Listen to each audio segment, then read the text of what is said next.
शिरडी में साईं के भक्तों की संख्या दिन प्रतिदिन बढ़ती जा रही थी। उसका मुख्य कारण था साईं बाबा का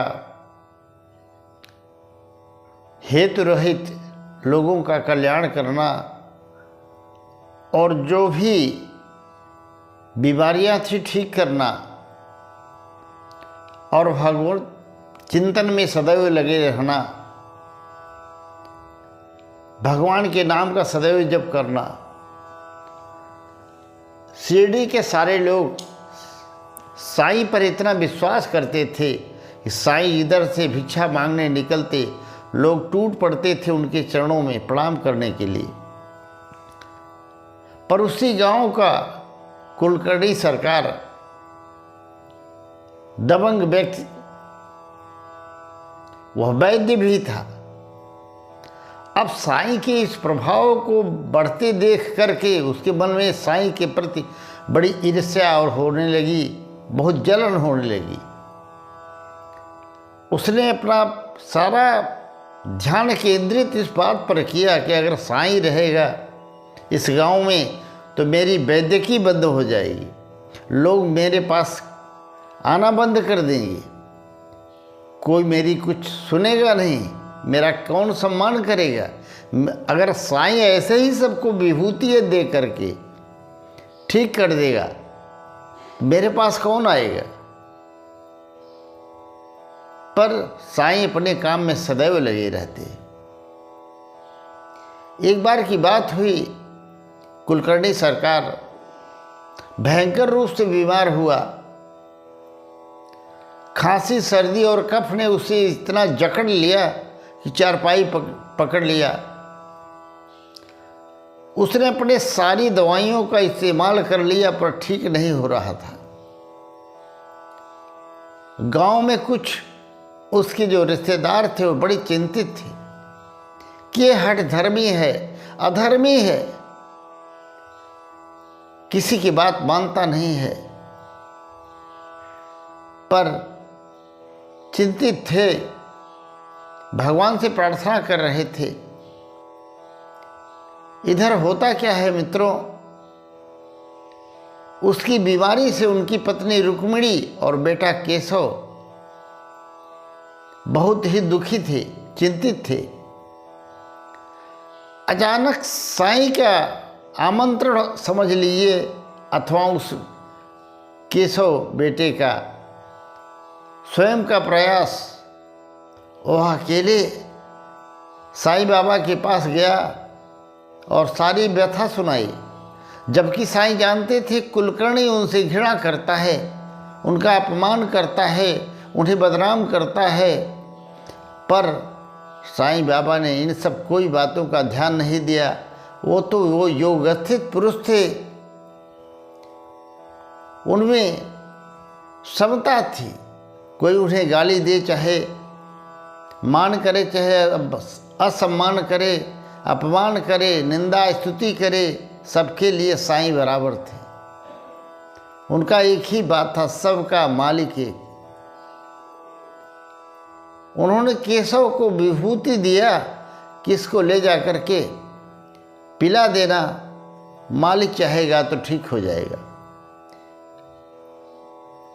और केशव उसको ले जा करके जैसे ही अपनी माँ को दिया,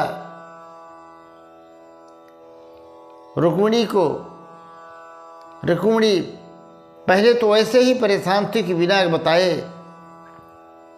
केशव गायब था। दिन भर से शाम को गया था, वो सारे दिन ढूंढ रही थी, उसे पता भी नहीं था केशव कहाँ गया है। उसे देखते ही सीने से लगा लिया। फिर पूछा, बेटा तू कहाँ गया था, क्या बात है, बताओ। तुम्हारे पिताजी तुम्हें खोज रहे थे और तुम बिना बताए, जबकि तुम्हारे ऊपर पाबंदी है कि बगैर बताए घर से बाहर नहीं निकलोगे, कहाँ चले गए थे। केशव ने सारा वृत्तांत बताया। मैं ये साईं बाबा के पास गया था और माँ ये ऊंधी लेकर आया हूँ, इसे पिताजी को पिला दीजिए, ठीक हो जाएंगे। उसने कहा, धीरे बोलो, कोई सुन न ले। और दोनों माँ और बेटे जाते हैं। जो काढ़ा बना रहा था कुलकर्णी सरकार का नौकर था, उसको किसी बहाने रुक्मिणी ने बाहर भेज दिया।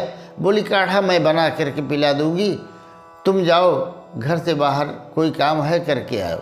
वह चला गया और जैसे ही वो काढ़े में विभूति को मिलाया, उंगली से मिला करके हिला रही थी, तभी एक उसकी ननद आ जाती है जो बड़ी कड़कदार आवाज़ में डांटती है, तुम क्या कर रही हो? तुम्हें मना है ना इस दवाखाने में प्रवेश करने से, तुम क्यों आई हो? उसने कहा कुछ नहीं, मैं काढ़ा बना रही थी, देख रही थी। तो उंगली क्या कर रही थी उसमें घुमा घुमा के? अरे देख रही थी कि ज़्यादा गर्म है तो नहीं है या ठंडा तो नहीं हो गया है। उसने गुस्से से हाथ छीन लिया काढ़ा और लेकर के चली गई पिलाने के लिए। साथ में रुक्मिणी और उसका बेटा केशव भी गया। वो कुलकर्णी इस समय मरणासन्न अवस्था में था और चीखें निकल रही थी उसकी, कराह रहा था, भयंकर रूप से उसे पीड़ा हो रही थी शरीर में। और तभी काढ़ा लेकर के पहुंचती है और बोलती है दादा पी लीजिए। उसको जबान नहीं निकल रही थी, धीरे से मुंह खोला और थोड़ा सा काढ़ा अंदर डाला। उसने तिलमिला कर कहा ये कैसी इसकी बू आ रही है। सबने समझाया बुझाया किसी तरह से, थोड़ा सा काढ़ा फिर और पिया। रुक्मिणी ने कहा वो बनाते समय हो सकता है आपकी कोई दवा में कमी बेसी कर दिया होगा, इसकी वजह से टेस्ट नहीं आ रहा है, आप पी लीजिए, आप ठीक हो जाएंगे। वह काढ़ा पूरा पी लिया और काढ़ा पूरा पीने के बाद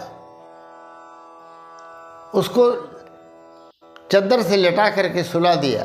थोड़ी देर बाद कुलकर्णी आवाज़ लगाता है रुक्मिणी कहाँ पर हो, पानी लाओ पानी।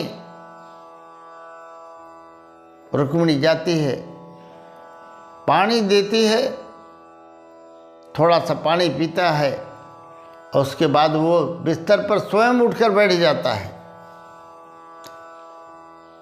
और बताता है कि मेरी सारी पीड़ा समाप्त हो गई, मैं बिल्कुल ठीक हो गया हूँ। वो इतना ज़्यादा अहंकारी था को अब भी उसे पता नहीं था कि मैं कैसे ठीक हुआ हूँ। वो अपनी दवाओं का ही चमत्कार मान रहा था। उसने कहा मेरा विश्वास करने वाले भी इस घर में हैं, रुक्मिणी को इशारा करके, लेकिन मेरी दवाएं चमत्कारिक हैं, अपना काम कर दिया। और इस पुरस्कार के योग्य तो हमारे वो दोनों नौकर हैं जो दवाइयाँ तैयार करते हैं सही ढंग से।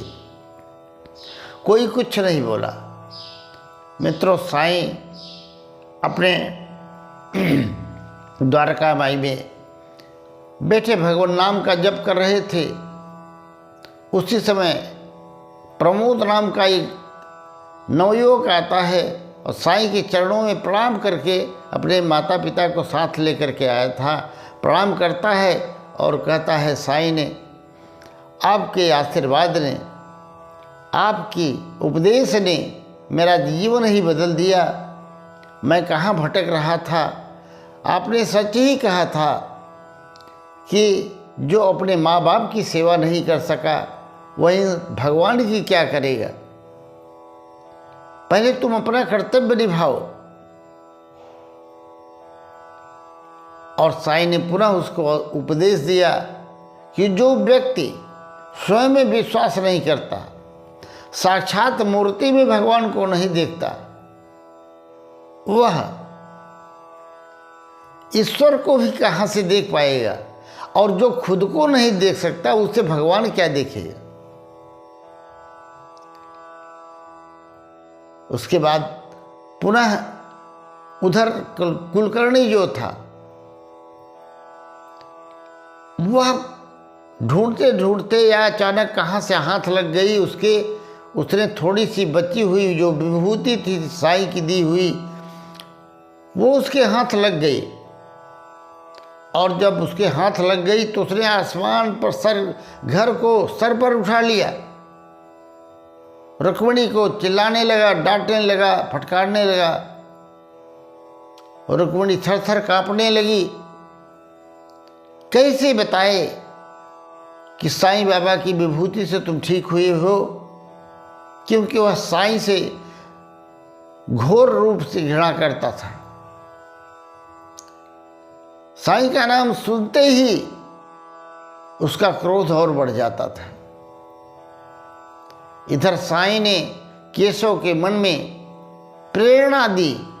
द्वारका माई में रहते हुए केशव, जो व्यक्ति सत्य के साथ रहता है उसका कोई कुछ बिगाड़ नहीं कर सकता। थोड़ी देर के लिए सत्य परेशान हो सकता है पर पराजित नहीं हो सकता। और खड़े खड़े केशव, छोटा सा लगभग 4-5 साल का बालक, बोलता है, मैंने साईं बाबा के यहाँ से विभूति लाई थी, उसी से आप ठीक हुए थे। अब तो उसके क्रोध की सीमा न रही और वह उसको दंड देने के लिए तैयार हो गया। तब तक उसकी माँ रुक्मिणी केशव को लेकर के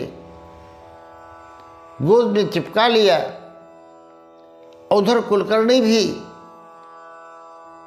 परेशान हो गया, क्या करे, आखिर उसका अपना ही बेटा था और एक ही बेटा था, क्या दंड दे, क्या मारे, क्या पीटे। उसने सारा क्रोध साईं पर उतारने की कोशिश की।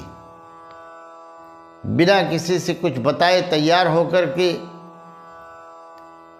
अपने सारे वस्त्र ठाट बाट पहन करके, हाथ में छड़ी लेकर के सीधे द्वारका माई गया और साईं को देखते ही क्रोध से उसकी आंखें लाल लाल हो गई और घूरते हुए साईं बाबा को बोला,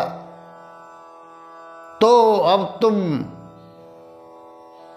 ठग विद्या का काम बच्चों द्वारा करवा रहे हो, तुम धोखेबाज, पाखंडी, इस तरह का काम करके पूरे गांव को बरगला करके रखा है। क्या रखा है तुम्हारी विभूति में है, तुम क्या किसी को ठीक करोगे? वो तो मैं हूं जो मेरी दवाओं से लोग ठीक हो रहे हैं। साईं बाबा शांत भाव से ईश्वर का चिंतन करते हुए खड़े रहे, एक भी जबान नहीं बोले। साईं सुनते जा रहे थे, वह अभद्र से अभद्र गालियां देते जा रहा था। उधर रुक्मिणी अपने घर से साईं से प्रार्थना कर रही थी, बिना बताए घर से गए हैं, शायद साईं आपको कुछ भी बुरा भला करें तो इन्हें माफ अवश्य कर दीजिएगा। पर साईं तो स्वयं समता में स्थित थे, हजारों गालियां बकता रहा और उसे बोला, छोड़ दो हमारी द्वारका माई, तुम निकल जाओ यहां से। तब तक वहां पर खड़ी एक दैदीप्यमान स्त्री सामने आई और कुलकर्णी सरकार को डांटते हुए बोली, बस हो गया, इसके आगे एक शब्द नहीं। उसने घूर करके उधर देखा, बोला, देखते क्या हो, मैं इसकी मां हूं। कुलकर्णी ने कहा, यदि तुम स्त्री न होती, कोई पुरुष होता तो उसके क्या हाल होते वही जानता। क्रोध में साईं की तरफ घूरते हुए और पीछे मुड़ा और पैर पटकते हुए वापस अपने घर चला गया। साईं शांत भाव से भगवान नाम लेते रहे। और मित्रों, वीडियो आपको अच्छा लगा हो तो कमेंट में मेरे साईं अवश्य लिख दीजिएगा।